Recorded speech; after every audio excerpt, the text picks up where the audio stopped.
Hello everyone, this is Oribel, Joy Divine. Today I'd like to share with you my encounter with Annapurna, a mountain range in Nepal. This encounter took place in 2015, and that year I received a message from Annapurna asking that I share it with others, which I did in my ebook, Messages from the Living Library. Her message, even though it was given to me 7 years ago, I felt that it's still relevant today. I asked my higher self for guidance in this matter, and the answer was yes, it would benefit others to hear what Annapurna would like us to know. Hence, the creation of this video. So let me begin my story.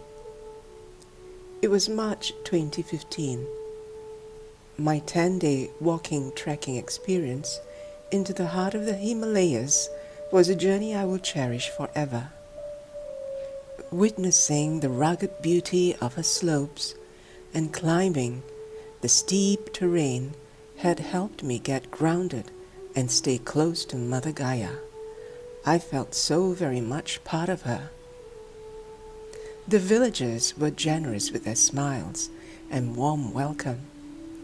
My time with the mountains made me want to visit other mountains and national parks. This is how powerful their energies were for me. It was the 8th day of my journey, and it was very early morning. I just completed packing my belongings, taking only the essentials with me. I joined my other companions for breakfast.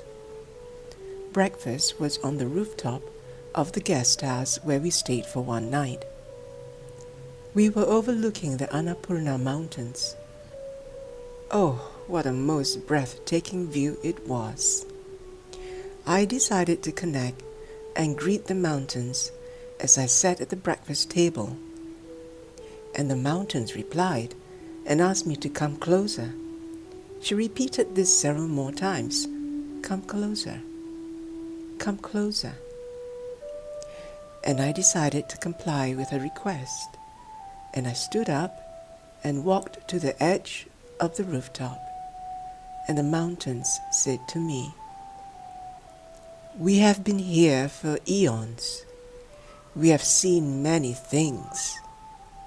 Our wisdom is deep and wide. You have been here for eons too, just many, many lifetimes. When you are ready, connect with us again." I returned home from Nepal, and a couple of weeks later in April that year, Nepal-Earthquake took place. Hundreds of thousands of Nepalis were made homeless, with entire villages flattened across many districts of the country. Aftershocks occurred the next couple of weeks until the following month, destroying more of the country and taking more lives and livelihood. I completely forgot about Annapurna's request for me to connect with her. I was caught up with work, and several months later, after the Nepal earthquake, I decided to connect and commune with the mountain range, since our first short yet memorable talk on the rooftop of the Nepalese rest house. The first thing I asked was if she was available for a chat, or was she resting? And this was her response. "It is not in our nature to sleep. We are ever awake, ever alive. The world is changing very rapidly. We wish to talk to you about the physical changes you are facing. The planet is shifting and moving, like a human who needs to make adjustments. Imagine the planet doing just that. The waters are slowly rising from the melted ice. This too has to be evenly distributed. Most of the adjustments are coming from this area. You as human beings can use your consciousness to create a comfortable adjustment for the planet and thus for the inhabitants. What do we mean by consciousness? It's your loving and positive thoughts and actions. The way you treat nature, your acknowledgement of the elements of your planet. All these will greatly impact the planet's adjustments. Will it be boisterous or gentle? Remember, the planet is a mirror to your reactions. Your calm, wise, and intuitive response will work for you and not the fear. Any fearful thoughts and negativity will only create that same energy in your environment. The face of the planet will change over time. Drastic or not will also depend on you. You are learning to create your new environment through your consciousness. Treat your environment with loving kindness, and in return, the adjustments will be less disruptive and more comfortable for you.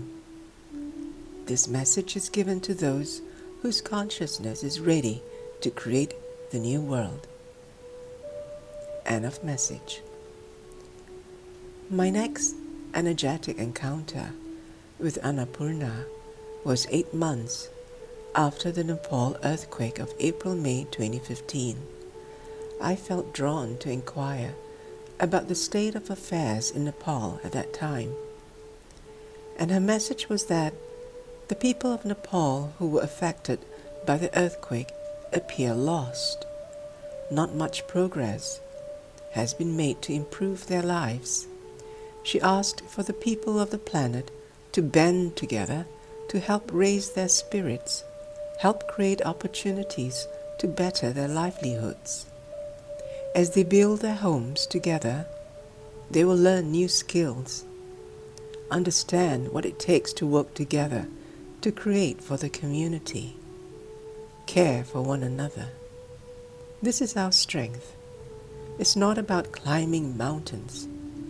The time to rebuild lay before us, and to set aside time for this.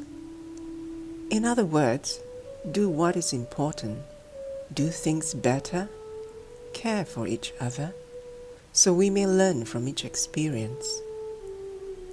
These were her heartfelt messages for humanity, and it carries the essence of Gaia's fourth density values of love, cooperation, and compassion. This is Oribel, signing off.